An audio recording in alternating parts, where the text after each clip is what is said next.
মুসলিমদের নিয়ে বিজেপি সরকারের ভয়ঙ্কর পরিকল্পনা ফাঁস করে দিল আব্বাস সিদ্দিকী। প্রতিটা হিন্দু মুসলিমদের এই ভিডিওটি অন্তত একবার হলেও দেখা উচিত। কি বলেছেন আব্বাস সিদ্দিকী জানতে হলে ভিডিওটি না টেনে পুরোপুরি দেখার অনুরোধ রইল। মুসলিমদের উন্নয়ন বলতে আব্বাস সিদ্দিকী আসলে কি বোঝাতে চায় তা নিয়ে ধোঁয়াশা রয়ে গেছে।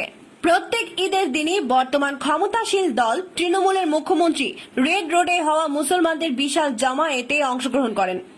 আবার মমতার উপস্থিতিতে পশ্চিমবঙ্গে বড় বড় ইফতার পার্টিও হচ্ছে, যা আগে কখনো হতো না।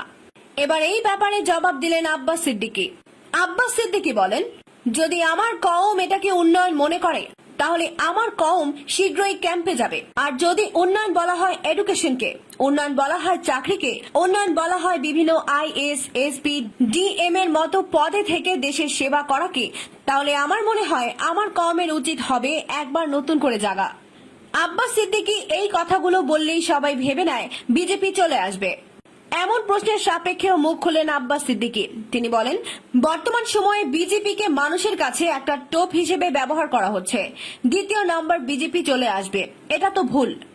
বিজেপি চলে এসেছে তো, 18টা এমপি হয়ে গেছে বিজেপির। এরা প্রকাশ্যে বলছে মুসলিমদের ঘাড়ে লাথি মেরে বের করে দেব। বিজেপি যদি বাংলায় না থাকে তাহলে এটা বলার সাহস কি করে পেল? 3 নম্বর কথা হলো, এক বিজেপি বলছে পুলিশের গলায় পাড়া দিয়ে গলিয়ে দেব আমরা ক্ষমতা এলে। ক্ষমতায় যদি না থাকে তাহলে এত বড় কথা বলল কি করে? তাকে কেউ তুলছে না কেন? 4 নম্বর কথা হলো, যাকে আমরা 211টি সিট দিয়েছি তিনি 211টা সিট নিয়েও বিজেপিকে রুখতে পারে নাই। তেনাকে আবার 7টা যদি দিয়ে দিই, তিনি একাই যদি বলে আমি দেশ চালাবো, আমাদের তো কোনো একটা জায়গায় ভয় হচ্ছে, হয়তো তিনি আর রুখতে পারবে না। আপনি পীরজাদা আব্বাস সিদ্দিকী ভাইজানকে সমর্থন করলে ইয়েস লিখে কমেন্ট করে দিন, আর আপনি পীরজাদা আব্বাস সিদ্দিকী ভাইজানকে সমর্থন না করলে নো লিখে কমেন্ট করে দিন। ভিডিওটিতে একটি লাইক দিন। পীরজাদা আব্বাস সিদ্দিকীকে সমর্থন করলে এই ভিডিওটি ফেসবুক, হোয়াটসঅ্যাপে যত পারেন শেয়ার করে দিন।